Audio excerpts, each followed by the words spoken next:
आदित्य ने फोन ले लिया। हेलो जी, मैं रीत का बॉस बोल रहा हूँ। उसे बहुत तेज बुखार था, सो उसे फोर्टिस हॉस्पिटल में एडमिट किया हुआ है। उसे शायद रात भर रखना पड़े। जी ठीक है, मैं यहीं हूँ। आप पहुँचकर फ़ोन कर दीजिएगा। रीत ने कहा। वो आ जाएंगे, आप जाइए, अपना काम कीजिए। दीपक पास ही खड़ा था। उसे हंसी आ गई, पर वो अपने मुंह पर हाथ रखकर हंसी को रोकने के लिए खांसने लगा। फिर आदित्य से बोला, हाँ आदि, मैं हूं ना। अगर कोई दिक्कत हुई तो मुझे बुला लेंगे, है ना रीत? दीपक जी ढंग से बोला। आदित्य को अच्छा नहीं लगा। वो बोला, कोई बात नहीं, उन्हें आ जाने दो, फिर मैं चला जाऊंगा। रीत, तुम आंखें बंद करके सो जाओ, हम दोनों यहीं बाहर हैं। जरूरत हुई तो बेल बजा देना, दीपक ने कहा और आदित्य को लेकर बाहर आ गया। सच में बहुत प्यारी है रीत। पहले मैंने ध्यान से नहीं देखा था, क्योंकि मुझे लगा था कि तुम उसे पसंद करते हो। पर जब तुमने कह दिया कि यह तुम्हारी टाइप की नहीं है, तो मेरा उसको देखने का नज़रिया ही बदल गया। वो भाभी वाली फीलिंग खत्म हो गई और बेबी वाली फीलिंग आने लगी। तुम्हें क्या लगता है, वो मुझे पसंद करेगी? दीपक बोलता चला गया। आदित्य ने गुस्से से कहा, नहीं, तुम उसके टाइप के नहीं हो। अगर होते भी तो तुम जैसों को मैं उसके पास भी ना जाने देता। हर दूसरे दिन तुम्हारा प्यार बदल जाता है। आज मीना तो कल सीमा, फिर सुलेखा, जिया और पता नहीं कितनी है लिस्ट में। तुम दूर ही रहना उससे, समझे? मुझ में तो कोई कमी नहीं है ना? मैं तो ठीक हूँ उसके लिए। तभी वरुण हाथों में फूलों का गुलदस्ता लिए आते हुए बोला, यार क्या है ये? तुम्हें किसने बुलाया? आदित्य ने हैरानी से पूछा। तुमने फोन नहीं देखा क्या? अच्छा पीछे हटो, मुझे उसे देखना है। मेरी तो जान ही निकल गई जब पता लगा कि रीत हॉस्पिटल में है। दीपक, अब कैसी है वो? यार सॉरी, पर वो मेरी पसंद है। तुझसे पहले मैंने उसे देखा, इसलिए तेरा नंबर मुझसे बाद में आएगा। वो भी अगर वो मुझे मना करेगी तो। वैसे कोई चांस नहीं है, मेरे जैसा कोई हैंडसम जो नहीं है यहाँ पर। रीत अंदर उनकी बातें सुन रही थी। वो हैरान हो रही थी कि आखिर हो क्या रहा है। आदित्य को छोड़ सभी अजीब हैं। उसे लगा कि शायद मजाक कर रहे हो। कैसी हो रीत? अब क्या हाल है? तुम्हें कुछ चाहिए, मैं लाकर दे दूंगा, वरुण ने उसे गुलदस्ता देते हुए कहा। रीत को छींकें लग गईं। दीपक और आदित्य भी अंदर आ गए। आदित्य भागकर उसके पास आया। क्या हुआ रीत? रीत की छींकें रुक ही नहीं रही थी। उसने फूलों की तरफ इशारा किया। आदित्य को समझ आ गया कि इसे फूलों से एलर्जी है। उसने वरुण से कहा, यह फूल बाहर फेंक कर आओ, जितनी दूर हो सके उतनी दूर। वरुण हैरान होकर फूल लेकर बाहर चला गया। थोड़ी दूर पर उसे एक नर्स मिली। उसने वो फूल उसे दे दिए। असल में जिसके लिए लाया था उसे इससे एलर्जी है। अगर तुम चाहो तो तुम रख लो। वैसे नाम क्या है तुम्हारा? जी, सपना, नर्स ने फूल लेते हुए कहा। वाह, जैसी सूरत वैसा ही नाम। अफसोस, मुझे अभी काम है। सपना, मैं तुमसे बाद में मिलता हूँ, कहकर वरुण कमरे में वापस आया। आदित्य रूम में सैनिटाइजर छिड़क रहा था। उसने वरुण पर भी छिड़क दिया और उसे बाहर जाने को कहा। दीपक उसकी हरकतें देख रहा था। इससे साफ पता लग रहा था कि सिर्फ केयर नहीं, बहुत कुछ और है। वो वरुण को बाहर ले आया। अरे यार, मुझे क्या पता था कि उसे फूलों से एलर्जी है। भला लड़कियों को भी एलर्जी हो सकती है, वो भी फूलों से? इतनी दूर से आया और कमीना मिलने भी नहीं दे रहा, वरुण गुस्से से बोला। वरुण, मुझे लगता है आदि को रीत से प्यार हो गया है, पर वो ये बात खुद भी नहीं जानता, दीपक ने वरुण को बताया। क्या सच्ची? प्यार, वो भी अपने आदि को? क्या बात कर रहा है तू? तुझे गलत फहमी हो गई है। अपनी रश्मि इतनी सुंदर है, उसने कितनी कोशिश की इसे मनाने की, पर इसने उसे साफ कह दिया कि तू मेरी छोटी बहन है। कभी किसी और लड़की की तरफ देखा भी नहीं, जबकि कितनी लड़कियां इसके पीछे दीवानी है। वो ठाकुर की लड़की जिसे इसकी माँ ने इसके लिए चुना, उसे भी भाव नहीं देता ये। इतने सालों में नहीं हुआ तो अब 26 साल का होकर कैसे प्यार हो गया इसे? मैं अभी जाकर बात क्लियर करता हूँ, वरुण बोला। मैंने तुझसे पहले ही पूछ लिया इससे, पर यह बोला कि मुझे उससे हमदर्दी है, बस और कुछ नहीं। पर उसकी हरकतें साफ बताती हैं कि उसे रीत से प्यार हो गया है, दीपक ने बताया। चलो, अच्छी बात है। अगर ऐसा हुआ तो बहुत अच्छा है। रीत अच्छी लड़की है, वरुण बोला। फिर दोनों ने खिड़की से कमरे में झांका। आदित्य रीत के पास खड़ा धीरे धीरे उसका सिर को सहला रहा था। बरोड़ भी ये देख हैरान हो गया। आदि इतना दरिया दिली कभी नहीं था। ऐसा तो इसने कभी अपनी दादी का ख्याल नहीं रखा, कहकर उसने उसका फोटो खींच लिया। आदित्य सोई हुई रीत को ध्यान से देख रहा था। कितनी प्यारी, मासूम और सुंदर है। गोल गोल चेहरा, काले घने लंबे बाल, चेहरे पर बच्चों से स्माइल, जैसे कोई अप्सरा आकाश से उतर आई हो। आदित्य ने ना चाहते हुए भी उसके माथे से उसके बाल को पीछे किया और उसके लंबे बालों में हाथ फेरने लगा। दीपक और वरुण खिड़की से देख रहे थे। अचानक वरुण का हाथ खिड़की से टकरा गया। आदित्य का ध्यान भी भंग हो गया। उसने पीछे मुड़कर देखा, पर खिड़की पर कोई नहीं था। वो देखने के लिए बाहर आया। वहां भी कोई नहीं था। वरुण और दीपक सामने खड़े बातें कर रहे थे। आदित्य को देखकर पूछा, क्या बात, यही सब ठीक तो है? मुझे लगा कोई खिड़की पर था, आदित्य बोला। नहीं तो, यहाँ तो कोई नहीं था। हम यही तो थे, तुझे वहम हुआ होगा, दीपक ने अपनी धड़कन काबू में रखते हुए कहा। हाँ, हाँ, ये सच कह रहा है, कोई नहीं आया यहाँ, वरुण बोला। इतने में आदित्य का फोन बजा।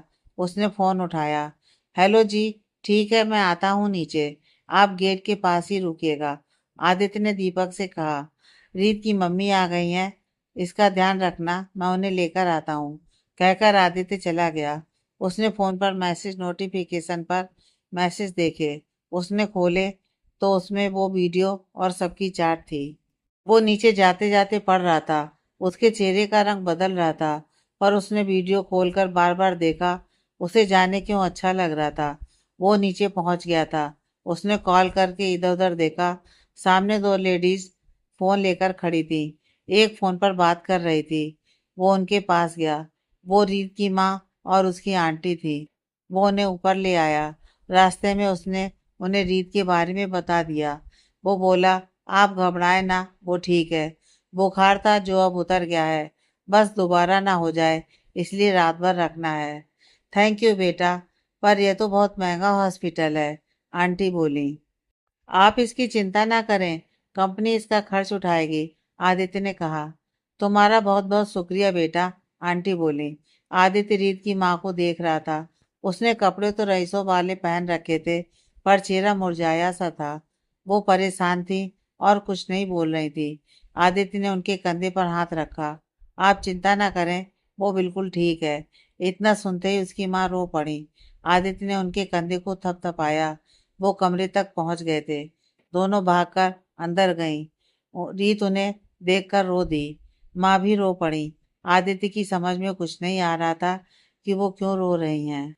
वो तो अपनी किस्मत पर रो रही थी कि और क्या क्या देखना बाकी है।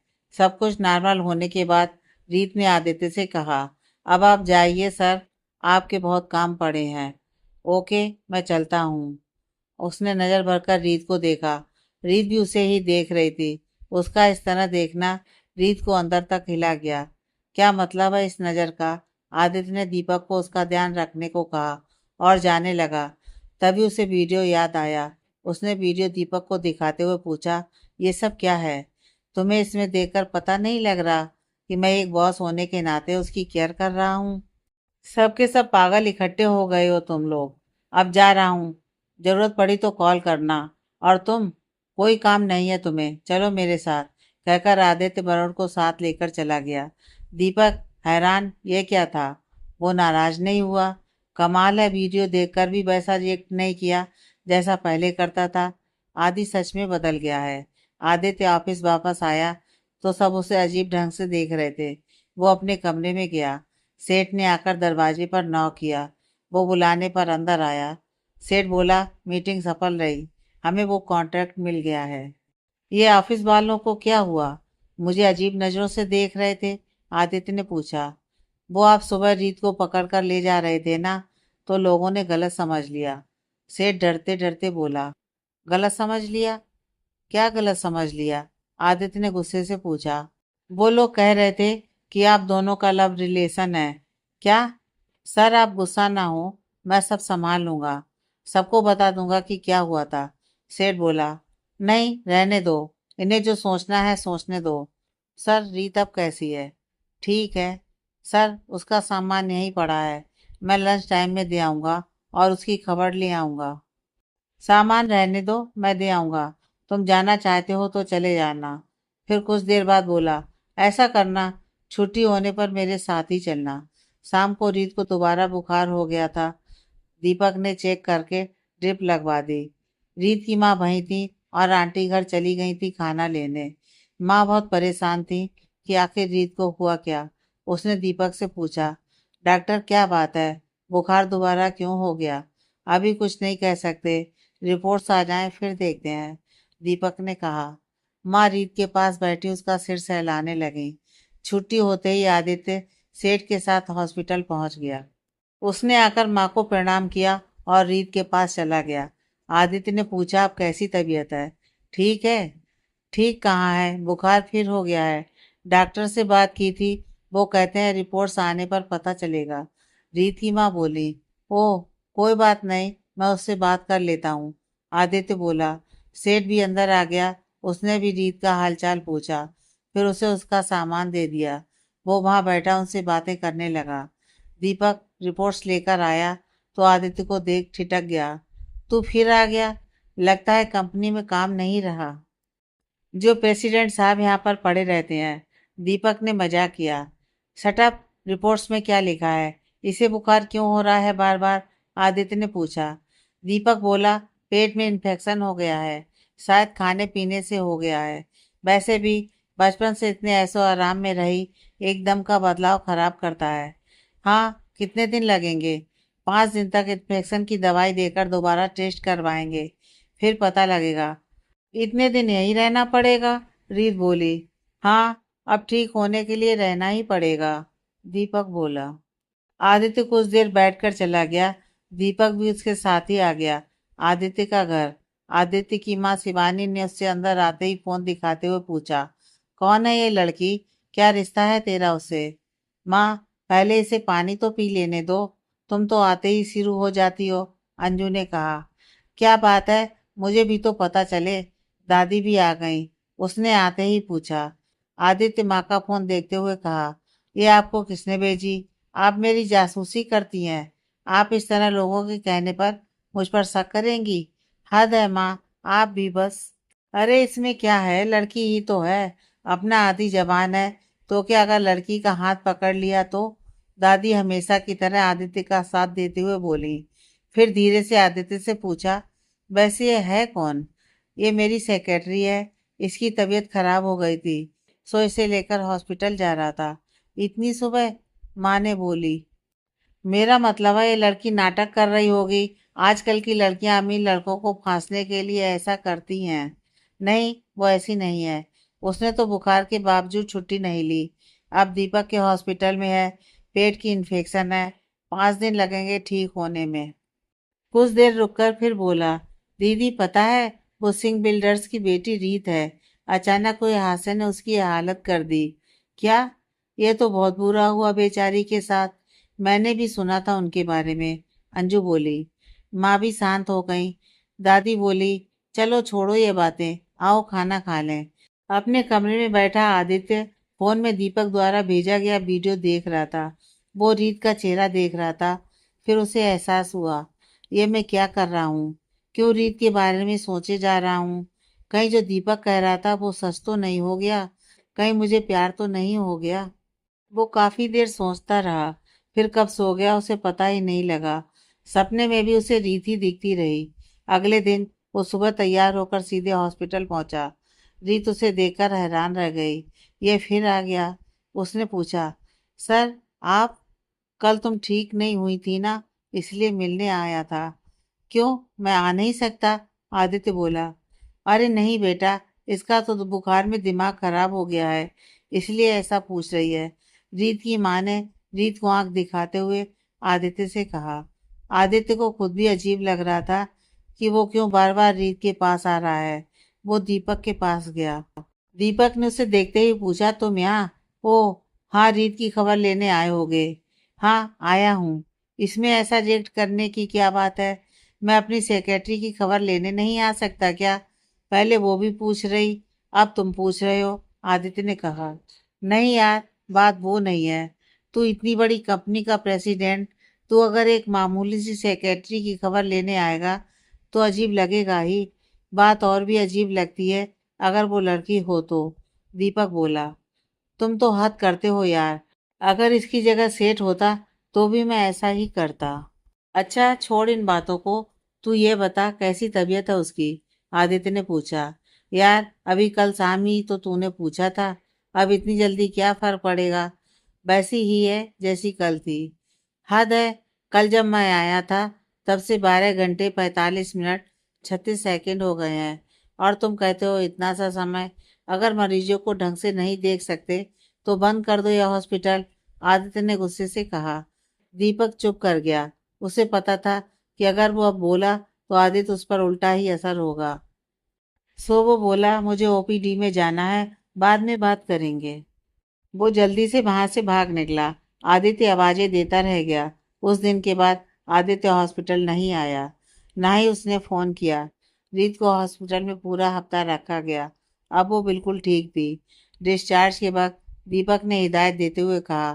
देखिए हमेशा फिल्टर पानी पीना। जहाँ तक हो सके घर का खाना खाना। और बुखार होने पर यह दवाई लेना।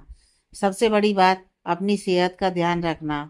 जब लगे कि ठीक नहीं है मेरे पास आ जाना। उसने बड़े प्यार और अपनेपन से समझाया। दीपक ने आदित्य को फोन किया। आदि रीत की आज छुट्टी हो गई है। वो घर जा रही है कल से ऑफिस आ जाएगी। दीपक मैं बिजनेस ट्रिप पर हूँ। अभी 2 दिन बाद आऊँगा। सोच से कह देना कि वो 2 दिन और रेस्ट कर ले। और आने से पहले मुझे फ़ोन करके पता कर ले। आदित्य ने कहा। तुम खुद उसे फ़ोन क्यों नहीं कर लेते। क्या उस दिन मेरी बात इतनी बुरी लगी। तुम गलत नहीं कह रहे थे। मेरा इतना ज़्यादा केयर करना अजीब था। बुरा क्यों लगेगा। दोस्तों की बात का मैं बुरा नहीं मानता। कहकर आदित्य ने फोन हैंग कर दिया। रीत जब जाने लगी तो दीपक ने कहा। आदि का फोन आया था। कह रहा था कि वो बिजनेस ट्रिप करके बाहर है। इसीलिए तुम्हें भी 2 दिन घर पर आराम करने को कहा है।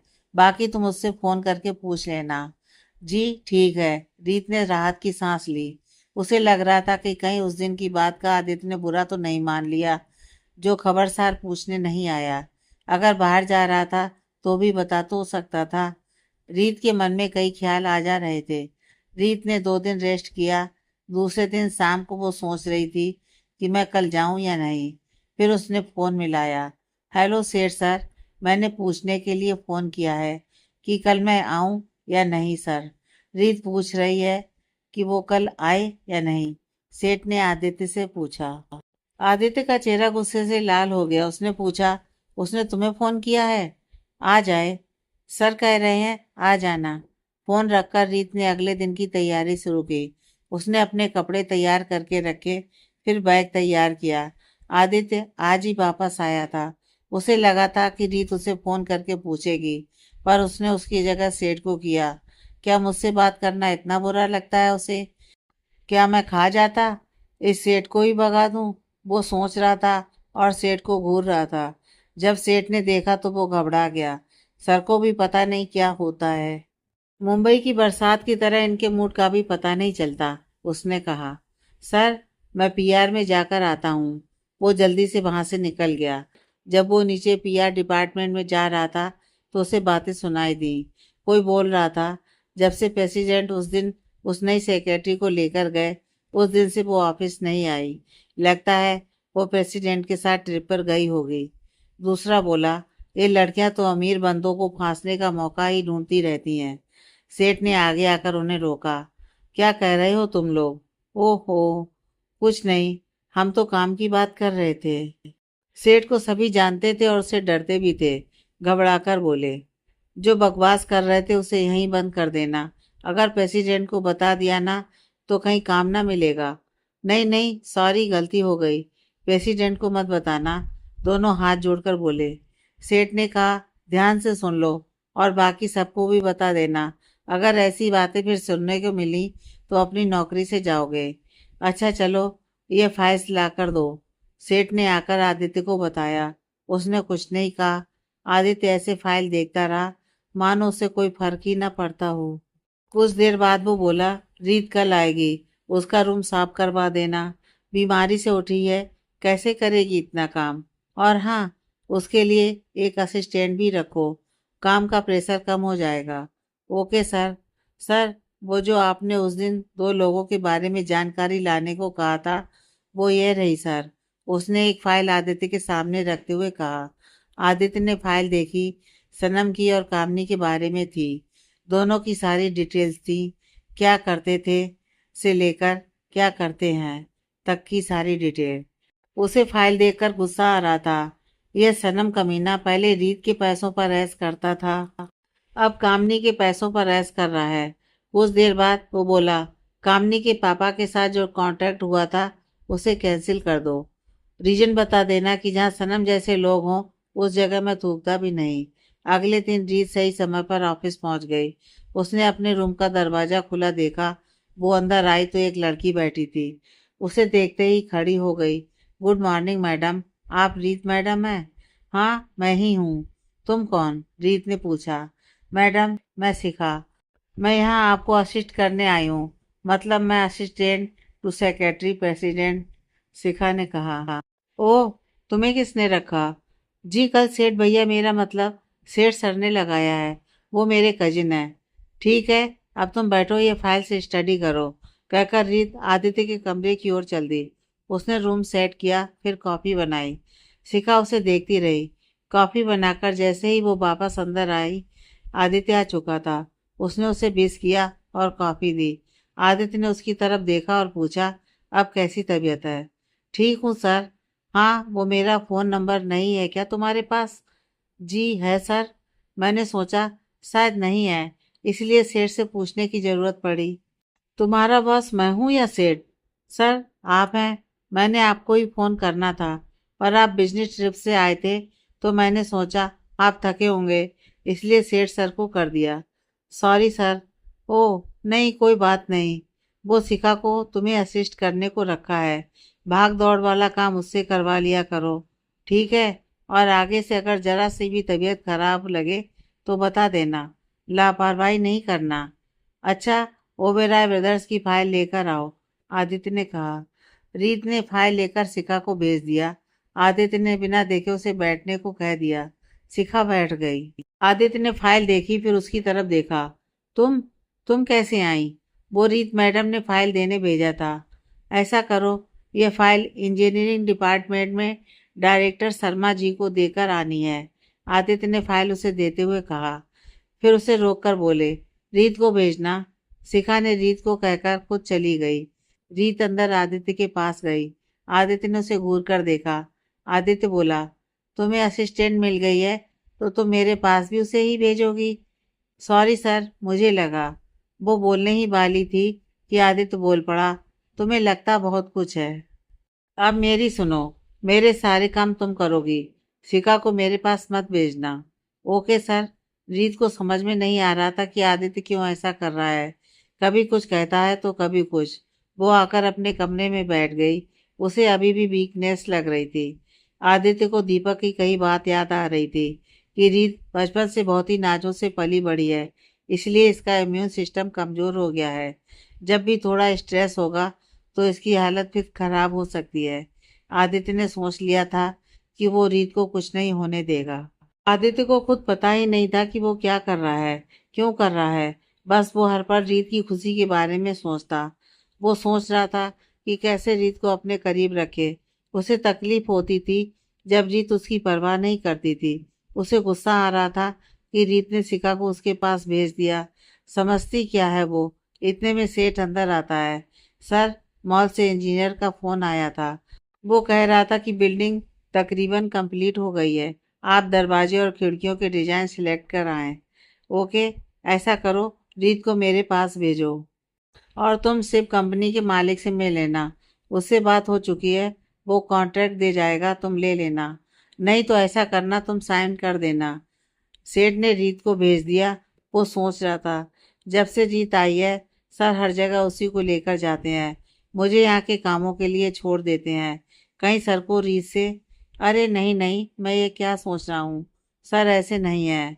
मगर रीत, अरे नहीं, रीत भी ऐसी नहीं है। पर कुछ कह नहीं सकते। वो अपनी सीट पर बैठा सोच रहा था कि इंटरकॉम बजा। आदित्य था।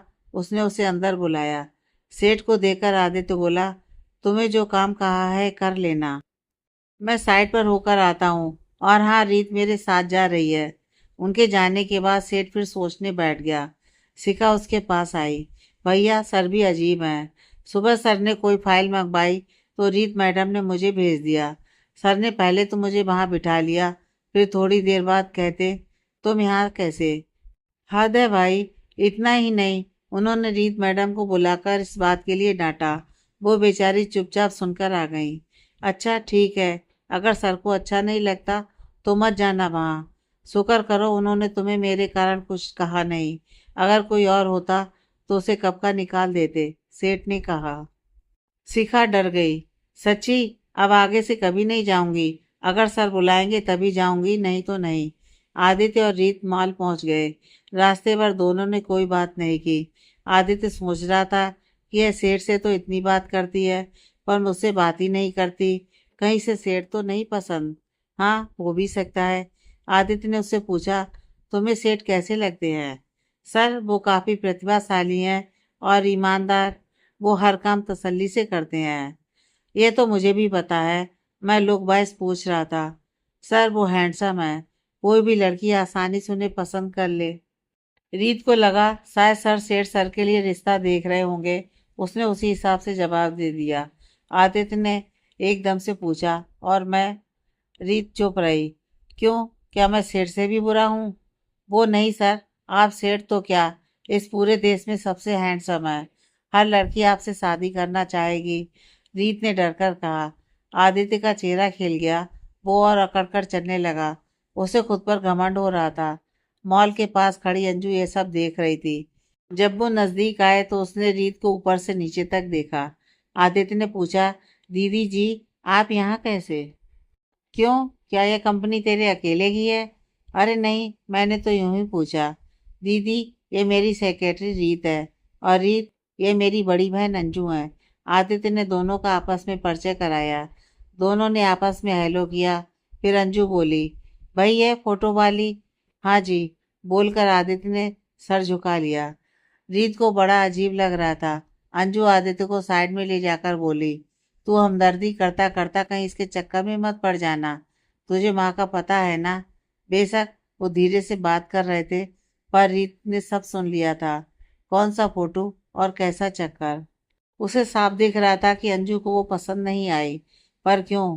तभी वो दोनों उसके पास आ गए। अंजू, मैंने अपने शोरूम के लिए इंटीरियर डिजाइनर बुलाया है। उसी की वेट कर रही हूँ। लगता है वो आ गई। अच्छा, मैं चलती हूँ। तुम दोनों अपना काम देखो। दोनों कॉन्ट्रैक्टर के पास गए। उसने कई डिजाइन उनके सामने रख दिए।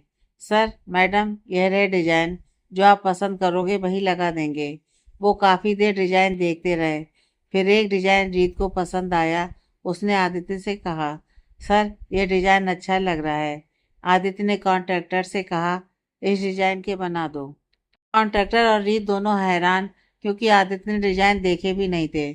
तब आदित्य ने कहा, किसी को भेजकर 2 गिलास जूस मंगवा दो। कॉन्ट्रैक्टर चला गया। दोनों वहीं बैठे थे। आदित्य रीत से बोला, ठीक हो? थकी तो नहीं? भूख तो नहीं लगी? नहीं सर, इट्स ओके, मैं ठीक हूँ। कुछ दिक्कत हुई तो बता देना। रीत ने ओके में सिर हिला दिया। रीत को पता था कि आदित्य उस पर तरस खाकर ऐसा कर रहा है। उसे उसकी बहन की बात याद आ गई। यह मुझसे हमदर्दी करता है। रीत चुपचाप बैठी रही। आदित्य ने उसका उतरा हुआ चेहरा देखा। वो उठकर उसके पास आया और अपना हाथ उसके माथे पर रख दिया। रीत बुरी तरह कांप गई। उसने सोचा भी नहीं था कि ऐसा कुछ करेगा। कुछ देर बाद उसने हाथ हटाया और बोला, बुखार तो नहीं है? फिर ये चेहरा ऐसा क्यों बनाया है? कोई तकलीफ है क्या? या मेरा साथ नहीं पसंद है? रीत फिर हैरान, ये आज सर को क्या हुआ है? उसने जवाब दिया, नहीं सर, आप ऐसा क्यों कह रहे हैं? आपका साथ किसे अच्छा नहीं लगेगा? वो कुछ दिन से छुट्टी पर होने के कारण सुस्त हो गई हूँ। ओह, तो ये बात है। जूस आ गया था, दोनों ने जूस पिया। फिर आदित्य उसे लेकर महेश के रेस्टोरेंट में गया। रीत को देखकर रिसेप्शनिस्ट नीरा उसके पास आकर उससे मिली। फिर रिया, नमन, राघव सब उसे घेर कर खड़े हो गए। आदित्य सीधे महेश के ऑफिस में चला गया। सब रीत से उसके काम काज और तबीयत के बारे में पूछ रहे थे। रीत खुश थी कि उसे ऐसे लोग मिले। तब आदित्य और महेश भी आ गए। महेश को देखकर रीत खुश हो गई। वो जल्दी से खड़ी होकर महेश के पास आई। नमस्ते सर, आप कैसे हैं? मैं तो ठीक हूँ, तुम बताओ, अब तबीयत कैसी है? फिर उसके पास आकर धीरे से पूछा, ये आदि ज्यादा तंग तो नहीं करता? मुझे बताओ, मैं खिंचाई कर दूंगा इसकी। नहीं सर, ये तो बहुत ही अच्छे हैं। वाह, ऐसा लगा मानो तुम अपने बॉस की नहीं, अपने पति की तारीफ कर रही हो। नहीं सर, वो सॉरी सर, अगर गलत लगा तो। मैं तो बस ये कह रही थी कि सर आपकी तरह ही अच्छे हैं, रीत ने शर्माते हुए कहा। तीनों ने खाना खाया। फिर आदित्य रीत को बोला, रीत, 5 बज गए हैं, अब ऑफिस जाकर क्या करोगी? एड्रेस बताओ, मैं तुम्हें घर छोड़ देता हूँ। सर, आप बस स्टॉप पर छोड़ दीजिए, मैं बस से चली जाऊंगी। रीत, मुझे ऐसा क्यों लगता है कि तुम मुझसे डरती हो, मुझे अवॉइड करती रहती हो। अब जब मैं कह रहा हूँ कि मैं छोड़ देता हूँ तो इसमें ना करने की क्या बात है? ठीक है सर, चलिए। आदित्य उसे उसके घर ले आया। रीत ने कार से उतरकर थैंक यू कहा और चली गई। आदित्य सोच रहा था कि अजीब लड़की है, मैं इतनी दूर इसे छोड़ने आया और इसने अंदर आने को भी नहीं कहा।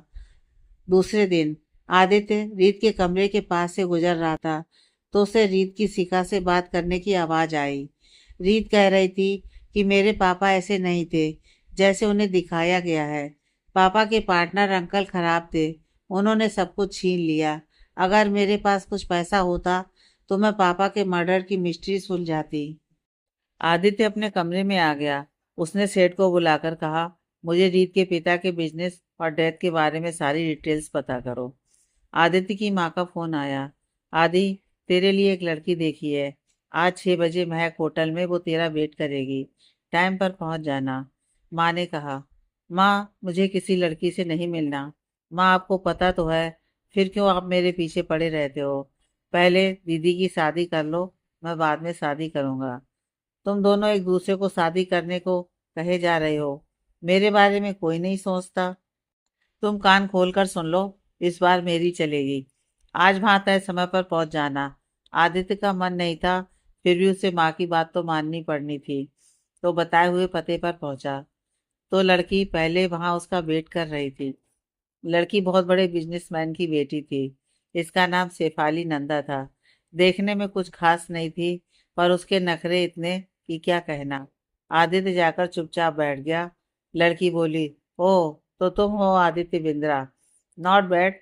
तुम्हारा बैंक बैलेंस कितना है? तुम्हारी कंपनी किसके नाम पर है? तुम्हारे पास कंपनी के कितने शेयर हैं?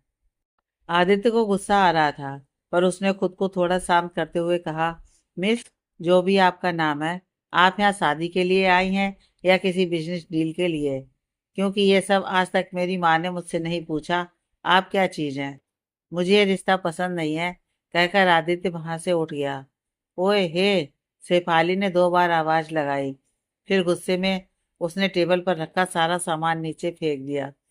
शेफाली को आज तक किसी ने रिजेक्ट नहीं किया था। वो जिस चीज पर हाथ रखती थी, उसके पापा, उसके भाई उसे लेकर देते थे।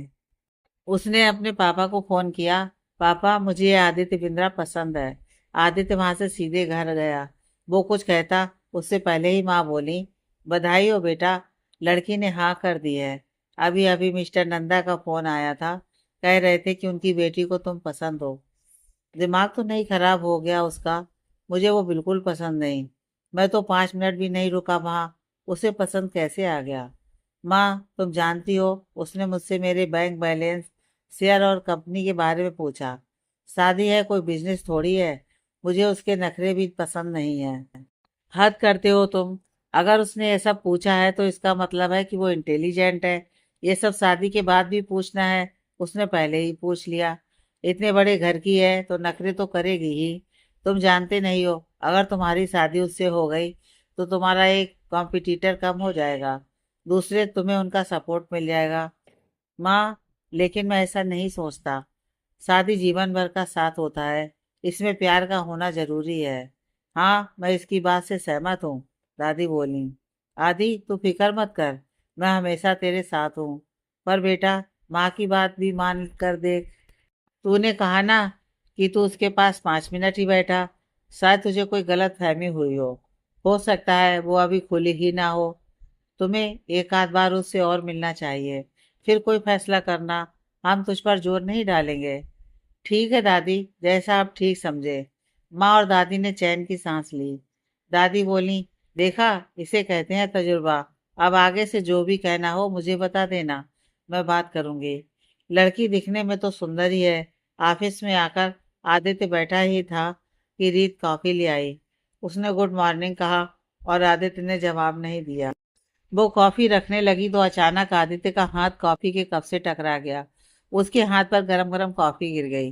रीत ने जल्दी से कप साइड पर रखकर आदित्य का हाथ पकड़ लिया और उसे खींचते हुए सिंक के पास लाकर उसका हाथ नल के नीचे कर दिया। आदित्य का हाथ ज्यादा नहीं जला था, बस हल्का सा लाल हुआ था, पर उसे रीत का ऐसा करना अच्छा लग रहा था। वो चुपचाप उसकी बात मान रहा था। रीत उसके हाथ को ठंडे पानी के नीचे करने के बाद लाल जगह पर फूंके मार रही थी। आदित्य बिना पलक झपकाए उसकी ओर देख रहा था। उसे पता नहीं क्यों रीत बहुत ही अच्छी लग रही थी। वो कुछ कहने ही वाला था कि सेठ आ गया। क्या हुआ सर? आदित्य ने उसे घूर कर देखा। सेठ बोला, मैं वो नीचे जाकर आता हूँ। तभी रीत बोली, सेठ सर, सर के हाथ पर कॉफी गिर गई है, इन्हें हॉस्पिटल ले जाइए।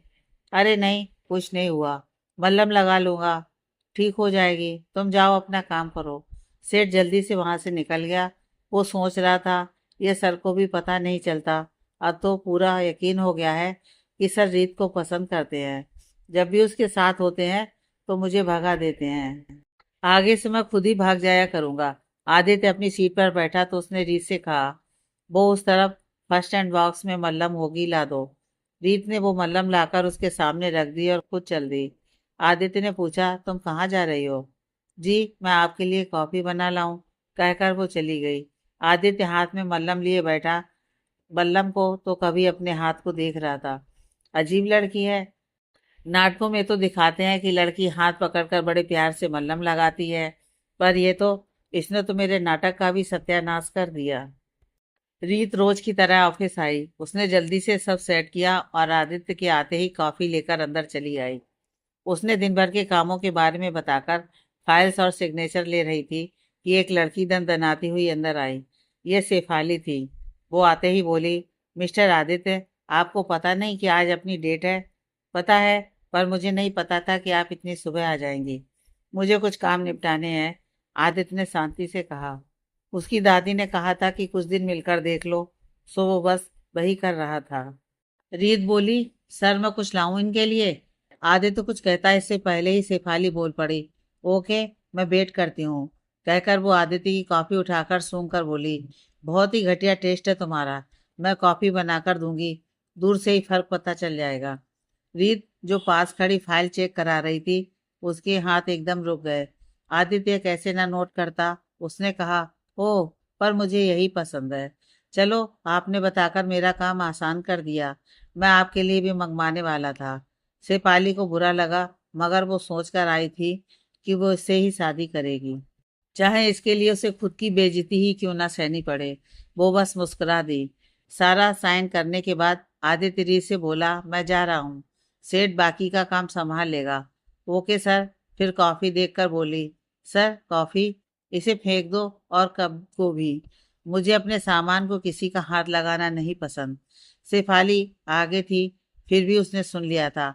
आदित्य ने कहा ही उसे सुनाने के लिए था, मगर उसने अनसुना कर दिया। आदित्य हैरान, ये लड़की की मैं बात बात पर बेइज्जती कर रहा हूँ, पर यह मुझे इग्नोर ही किए जा रही है। आदित्य चाहता था कि वो इसे गुस्सा दिला दे और शेफाली खुद ही शादी के लिए मना कर दे, इसलिए वो जानबूझकर ये सब कर रहा था। आदित्य को एक और तरकीब सूझी। उसने रीत से कहा, रीत ऐसा करो, तुम भी हमारे साथ चलो, अगर कोई इमरजेंसी मीटिंग पर जाना पड़ा तो आसान होगा। आदित्य, क्या तुम कभी डेट पर नहीं गए? शेफाली ने गुस्से में कहा, मगर फिर उसे अपना मकसद याद आया। उसने कहा, जैसे तुम्हें ठीक लगे, चलो तुम भी चलो, मीत गीत जो भी तुम्हारा नाम है। आदित्य को बुरा लगा, पर कहा कुछ नहीं। रीत ने कहा, सर मैं क्या, तुमसे तुम्हारा फैसला नहीं पूछा, तुम्हें चलने को कहा है तो चलो। बॉस मैं हूँ, तुम नहीं। रीत जाकर अपना बैग लेकर शिखा से कहा, मैं सर के साथ बाहर जा रही हूँ, तुम ध्यान रखना। फिर वो उनके पीछे चल दी। शेफाली ने जानबूझकर आदित्य की बाह पकड़कर चलने लगी। रीत उनके पीछे सर झुकाए चल रही थी। जब वो प्रेसिडेंट लिफ्ट में जाने लगे तो रीत बोली, आप चलिए, मैं दूसरी लिफ्ट से आती हूँ। पर आदित्य ने उसे अपनी उसी लिफ्ट में चलने को कहा। आदित्य शेफाली से दूरी बनाना चाहता था, पर वो जानबूझकर उससे लिपट रही थी।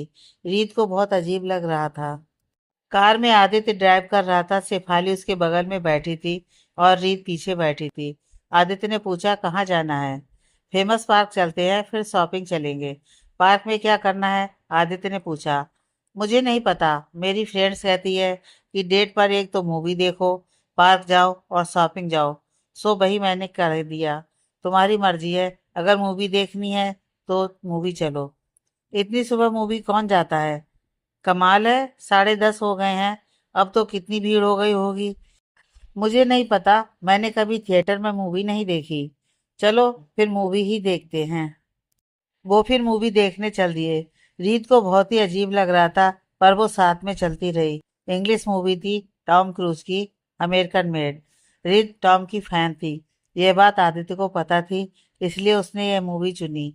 वो जब बैठे तो रीत उनके पीछे बैठना चाहती थी, पर आदित्य ने उसे अपने साथ बिठाया। शेफाली ने भी एतराज नहीं किया। वो चुपचाप आदित्य के दूसरी तरफ बैठ गई। मूवी शुरू हो गई थी। रीत सीट के एक तरफ होकर बैठ गई। वो फिल्म देखने में मस्त थी। आदित्य की नज़र रीत पर थी और शेफाली की नज़र आदित्य पर। शेफाली मन ही मन सोच रही थी, कर लो जो करना है, तुम्हें ऐसा मजा चखाऊंगी कि याद रखोगे। समझता क्या है खुद को, तू इस जैसी थर्ड क्लास लड़की के ही लायक है। आदित्य और शेफाली की डेट पर सिर्फ रीत ने ही मूवी देखी। आदित्य तो बस रीत को देखे जा रहा था और शेफाली उसे देख देख कर जले जा रही थी। वहां से निकलकर वो शॉपिंग करने गए। शेफाली उन्हें कपड़ों की शॉप में ले गई।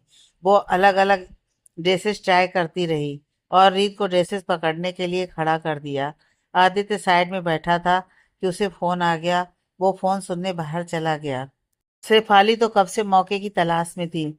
उसने रीत को एक ड्रेस लेने को कहा। रीत ने मना किया, पर उसने वो काउंटर पर रखकर शॉपकीपर से कहा, ये 3 मेरे अकाउंट से काट लें, ये लीजिए कार्ड, और इसके पैसे ये मैडम देगी। शेफाली ने अटेंडेंट को इशारा किया। शेफाली का वहाँ काफ़ी आना जाना था, इसलिए उसने पहले ही इस अटेंडेंट को समझा दिया था कि क्या करना है। अटेंडेंट ने ओके में सर हिला दिया। रीत को पता था कि यहाँ सब कपड़े ब्रांडेड हैं और बहुत महंगे हैं, इसलिए वो मना कर रही थी। पर अब जब शेफाली ने धक्के से कह ही दिया तो लेनी ही पड़ेगी। जब उसने पैसे पूछे तो वो हैरान रह गई। इतनी महंगी? इसे लेने में तो 2 महीने की तनख्वाह लग जाएगी। उसने अटेंडेंट को धीरे से कहा, देखिए इसे रहने दीजिए, मुझे नहीं लेनी। अरे ले लो रीत, तुम्हारे पास एक भी ढंग के कपड़े नहीं है। इतने बड़े ऑफिस में काम करती हो, कुछ तो ढंग का पहना करो। शेफाली ने जानबूझकर कहा और अटेंडेंट को इशारा किया। अगर पैसे होंगे तो ही लेंगी मैडम। आपको नहीं पता, ऐसे लोग मौका देकर कपड़े लेकर भाग जाते हैं। अगर औकात नहीं है तो आते ही क्यों है ऐसी जगह? अटेंडेंट जानबूझकर उसे नीचा दिखाने के लिए बोली। तभी आदित्य अंदर आया और उसने सब सुन लिया। वो उसके पास गया और गुस्से से बोला, क्या कहा? जरा दोबारा कहना। किसकी औकात की बात कर रही हो तुम? ये खड़ी खड़ी शॉप के साथ तुम्हें भी खरीद सकती है, समझी? अटेंडेंट के होश उड़ गए। उसने देखा कि शेफाली मुंह पर उंगली रखकर चुप रहने का इशारा कर रही थी। शेफाली आदित्य और रीत के पीछे थी, इसलिए वो उसे नहीं देख पाए। अटेंडेंट कुछ नहीं बोली। आदित्य फिर बोला, तुम जैसे लोगों को तो काम पर रखना ही नहीं चाहिए। उसने उसी वक्त शॉप के मालिक को फोन किया। हेलो, हाँ मैं बोल रहा हूँ। तुमने एक ऐसे वर्कर रखे हैं शॉप पर? कहाँ हो तुम? इसी वक्त यहाँ आओ। कुछ देर में वहां एक लड़की आती है। उसकी शक्ल आदित्य से मिलती थी। आदित्य को देखते ही बोली, क्या हुआ? फिर उसने शेफाली और रीत की तरफ देखा। रीत ने उसे पहचान लिया। यह आदित्य की बहन अंजू थी। रीत उसे हेलो कहती है। अंजू भी उसे सर हिलाकर जवाब देती है। आदित्य ने अंजू को सब बताया और उस अटेंडेंट को आगे बुलाया। वो एकदम घबरा गई और अंजू के पैरों में गिर गई। मुझसे गलती हो गई, मुझे माफ कर दो, मुझे पता नहीं था कि ये कौन है। अंजू ने भी कुछ नहीं सुना बोली, अगर तुम शॉप में आने वाले लोगों में फर्क करोगी तो क्या खाक काम करोगी? अपना सामान उठाओ और चलती बनो। मेरी शॉप में तुम्हारा कोई काम नहीं है। वो अटेंडेंट रो रही थी और बार बार माफी मांग रही थी। मैडम, मेरे छोटे छोटे बच्चे हैं, कहाँ से खिलाऊंगी उन्हें? इस बार माफ कर दीजिए। अंजू बोली, मुझसे क्या माफी मांग रही है? जिसके बारे में तूने गलत बोला है उससे माफी मांग। फिर रीत से पूछा, बताओ रीत, क्या करना है इसका? मैडम, इसे माफ कर दो। एक मौका देकर देखो, अगर फिर भी नहीं सुधरी, आप जो भी चाहो कर लेना। रीत को उस पर तरस आ रहा था। चलो ठीक है, इसने तुम्हें बचा लिया, अब आइंदा से ना हो। जाओ। उसने रीत के पैरों में गिरकर शुक्रिया किया। उसे इस नौकरी की सख्त जरूरत थी। चंद पैसों के कारण वो इतनी अच्छी नौकरी नहीं गंवा सकती थी।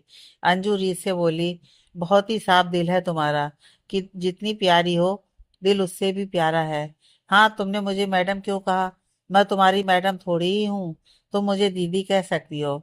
शेफाली ने देखा कि उसे तो कोई नहीं बूझ रहा, तो वो सोच ही रही थी कि उसका फोन बजा। उसने झट से उठा लिया। हेलो, हाँ मैं, अच्छा आती हूँ मैं। फोन बंद करके उसने आदित्य से कहा, आदित्य मुझे काम है, मैं चलती हूँ, फिर कभी मिलते हैं। कहकर वो चली गई। अंजू को अजीब लगा। कमाल की लड़की है, उसे पता होगा कि मैं तुम्हारी बहन हूँ। अगर नहीं भी पता तो इतनी तो सेंस होती है कि कोई जानकार है। हाय हेलो तो कर ही सकती थी। फिर अंजू ने रीत से कहा, सॉरी रीत, मेरी साहब पर तुम्हारे साथ ऐसा बिहेव हुआ। मेरे साथ आओ, जो तुम्हें पसंद है वो ले लो। सारी ड्रेसेस मेरी डिजाइन की हुई हैं। नहीं दीदी जी, आप ऐसा क्यों कह रहे हैं? इसमें आपकी कोई गलती नहीं है। अंजू ने कुछ नहीं सुना। उसने तीन चार ड्रेसेस निकाली और रीत के लगा लगा कर देखने लगी। रीत, तुम तो इतनी सुंदर हो, तुम पर हर ड्रेस सूट करती है। आदित्य अंजू के मुंह से रीत की तारीफ सुनकर ऐसे खुश हो रहा था, जैसे एक पति अपने परिवार वालों के मुंह से अपनी पत्नी की तारीफ सुनकर खुश होता है। वो चुपचाप एक साइड खड़ा होकर देखता रहा। अंजू ने रीत के मना करने के बावजूद वो चारों ड्रेसेस पैक करके आदित्य की कार में रख दिए। रीत ने कपड़े लेने से बहुत मना किया तो आदित्य बोला, मेरी दीदी बहुत कम ही किसी पर दयाल होती हैं। तुम्हें तो खुश होना चाहिए कि इसने तुम्हें गिफ्ट दिया। अगर मैं कुछ खरीदता भी तो मुझसे तो ये एक्स्ट्रा पैसे लेती है। रीत को मानना पड़ा। अंजू उन्हें बाहर तक छोड़ने आई, फिर धीरे से आदित्य से बोली, उस नकचड़ी से तो ये लाख गुना अच्छी है। आदित्य ने उसे चुप रहने का इशारा किया और जल्दी से कार में बैठ गया। रीत अंजू को अलविदा कहकर कार में बैठ गई। आदित्य ने पूछा, मूवी अच्छी लगी? जी, अच्छी लगी। फिर कभी मन हुआ तो बता देना, दिखा लाऊंगा। रीत हैरान, जी नहीं, मुझे इतना शौक नहीं है। रीत ने जवाब दिया, चलो जो देखने या करने का शौक है मुझे बता देना जी। अब रीत भला क्या कहती? रीत को ऑफिस ले जाने की जगह वो उसे उसके घर ले गया। रीत हमेशा की तरह कार से उतरकर अंदर चली गई। उसने पीछे मुड़कर भी नहीं देखा। आदित्य ने हमेशा की तरह सोचा, अजीब लड़की है, अंदर आने को भी नहीं कहा। वो जाने लगा तो उसे याद आया कि रीत बैग्स तो कार में ही छोड़ गई। उसने बैग निकाले और अंदर चल दिया। रीत ने अंदर आकर अभी अपना पर्स रखा ही था कि डोरबेल बजी। रीत ने ध्यान नहीं दिया, वो अपने कमरे में चली गई। आंटी ने दरवाजा खोला तो सामने आदित्य को देखकर हैरान रह गई। उसने आदित्य को अंदर बुलाया। रीत की माँ भी भागी आई और बोली, नमस्ते बेटा, कैसे हो? जी मैं ठीक हूँ। मैं तो रीत के बैग्स देने आया था, वो कार में ही भूल आई थी। रीत ने जब आदित्य की आवाज सुनी तो वो झट से अपने कमरे से बाहर आई। सर आप? जब उसने बैग देखे तो बोली, ओह मैं लाना भूल गई थी। Thank you sir. आप कुछ लेंगे? इतने में आंटी पानी ले आई। उन्होंने पानी आदित्य को दिया। आदित्य पानी पीने के बाद खड़ा हो गया। अच्छा मैं चलता हूँ। रीत उन्हें बाहर तक छोड़ने आई। उसके आसपास रहने वाले सब गरीब थे। वो सभी बाहर निकलकर आदित्य और उसकी कार को देख रहे थे। कुछ बच्चे आदित्य की कार को घेरे खड़े देख रहे थे। रीत ने उन सबको भगाया, फिर आदित्य को बाय कहकर कार चलने तक खड़ी रही। आदित्य वहां से ऑफिस आया और कई अधूरे काम कंप्लीट किए। काफी देर तक वो सेठ काम में लगे रहे। सेठ सोच रहा था कि काश मैं रीत होता तो सर मुझे भी पहले छुट्टी दे देते, यहाँ तक कि अपनी डेट पर भी साथ ले जाते, फिर घर भी छोड़कर आते। ये सोचते हुए उसके चेहरे पर अजीब सी मुस्कान आ गई। आदित्य ने उसका ऐसा चेहरा देखा तो उसे हिलाया। सेठ, सब ठीक तो है? सेठ जैसे सपने से निकला हो, वो बोला, जी सर, क्या करना है? रीत का घर। आदित्य के जाने के बाद रीत की माँ और आंटी उसे पकड़कर बैठ गईं। माँ ने बैग की तरफ इशारा करते हुए पूछा, ये सब क्या है? ये तेरे बॉस ने तुझे क्यों दिए? नहीं, ये सर ने नहीं, उनकी बहन ने दिए हैं। अच्छा, इसका मतलब उसने तुम्हें अपनी फैमिली से भी मिलाया है? मुझे तो उसी दिन हॉस्पिटल में शक हो गया था। भला कोई बात अपने वर्कर के लिए इतना थोड़ा ही करता है। जरूर वो हमारी बेबी को पसंद करता है। नहीं आंटी, आप गलत सोच रही हैं। सर बहुत अच्छे हैं, उन्हें हमारी हालत के बारे में पता था। तब से उन्हें मुझ पर तरस आता है, इसलिए उन्होंने वो सब किया। आज ये कपड़े भी उनकी बहन ने इसलिए ही दिए। मेरा और उनका कोई मेल नहीं है। वैसे भी उनकी शादी तय हो गई है। क्या? माँ के मुंह से बस ये निकला। रीत वहां से उठकर अंदर चली गई। ऑफिस। आदित्य ने सेठ से पूछा, तुम्हें रीत के पिता के एक्सीडेंट के बारे में पता करने को कहा था। सर अभी जांच कर रहे हैं, मामला बहुत पेचीदा है। कहते हैं कि उन्होंने शराब पीकर ड्राइविंग की, इसलिए एक्सीडेंट हुआ। पर उनके करीबियों से पता चला कि वो शराब पीते ही नहीं थे। हाँ, एक एक डिटेल पता करो। बड़े से बड़े डिटेक्टिव को काम पर लगाओ। जी सर। सेठ ने जैसे ही कहा, आदित्य का फोन बजने लगा। आगे की कहानी नेक्स्ट पार्ट।